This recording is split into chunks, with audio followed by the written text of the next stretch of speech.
საამაყო, რომ მთელი ქვეყანა მადლია გეტყვი თანამედროვე აღჭურვილობით უზრუნველყოფას. მნიშვნელოვან როლს თავდაცვის ძალების შემადგენლობაში, სადაც და წარმატებას გისურვებთ ქვეყნის სამსახურში. მან პროგრესი განიცადა და ჩამოყალიბდა როგორც ერთ-ერთი წარმატებული მადლობას გიხდით მობრძანებით და დღევანდელი დღის პროგრამა. ერთდროულად რეზერვის ძალაუფლება დაგეგმილია.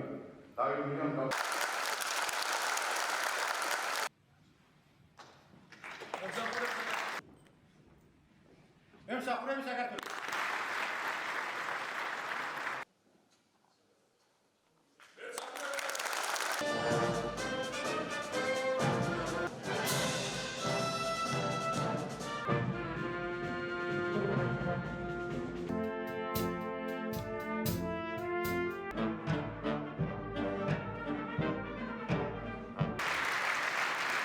ჩვენ აქ შევიკრიბეთ იმ ქვედანაყოფის იუბილეის აღსანიშნავად, რომელსაც დაარსებიდანვე ისტორიული მნიშვნელობის პროცესებში მონაწილეობა ხვდა წილად. თავისი საამაყო ისტორიით ეროვნული გვარდია სახელმწიფოსადმი ურყევი ერთგულების ერთ-ერთი გამორჩეული მაგალითია.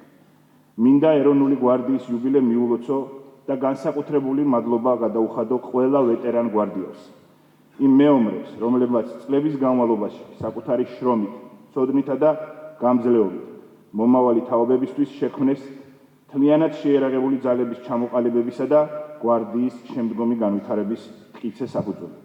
დღეს კიდევ უფრო გაძლიერებული ეროვნული გვარდია ღირსეულად აგრძელებს მის მნიშვნელოვან როლს თავდაცვის ძალების შემადგენლობაში, სადაც გვარდია უზრუნველყოფს რეზერვის მომზადებას, სამხედრო მოქმედებებისა ზურგის ოპერაციებს, ასევე საგონგებო სიტუაციების დროს სახელმწიფო სტრუქტურების მხარდაჭერას და საზოგადოების უსაფრთხოებას. რეზერვის განვითარება ჩვენი ერთ-ერთი უმნიშვნელოვანესი პრიორიტეტია.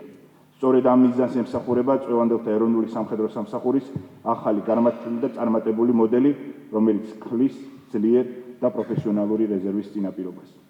ამავე დროს მისასალმებელია ტენდენცია, რომ 2025 წელს ტერიტორიული თავდაცვის ბრიგადებში ჩარიცხულ რეზერვისთან ნახევარზე მეტი სტუდენტია. ჩვენ 2026 წელსაც გავაგრძელებთ ეროვნული გვარდიის გაძლიერებას, მის ინფრასტრუქტურულ მოდერნიზებას და თანამედროვე აღჭურვილობით უზრუნველყოფას. ეროვნული გვარდიის პირად შემადგენლობას მინდა მიულოცო 35 წლის იუბილე. მადლობას გიხდით სამშობლოს წინაშე გამოჩენილი ერთგულებისა და თავდადებისთვის. თქვენი დაუზოგავი სამსახური არის ჩვენი ქვეყნის უსაფრთხოებისა და სიმტკიცის ერთ-ერთი უმნიშვნელოვანესი საყრდენი. თქვენი ერთგულება სამშობლოს წინაშე საამაყოა თითოეული ჩვენგანისთვის. ჩვენს ვეტერანებს ულოცავ და გულითად მადლობას ვუხდით თავდადებისთვის. აქვე მინდა გამოვიყენო შესაძლებლობა და მაძლიერება გამოხატო საქართველოს თავდაცვის სამინისტროს, თავდაცვის მინისტრის, თავდაცვის ძალების კენჭრავალობის და თავდაცვის ძალების მეთაურის მიმართ. ეროვნული გვარდიისა და მის ქვედანაყოფების მუდმივი მხარდაჭერისთვის და განსაკუთრებული წვლილისთვის.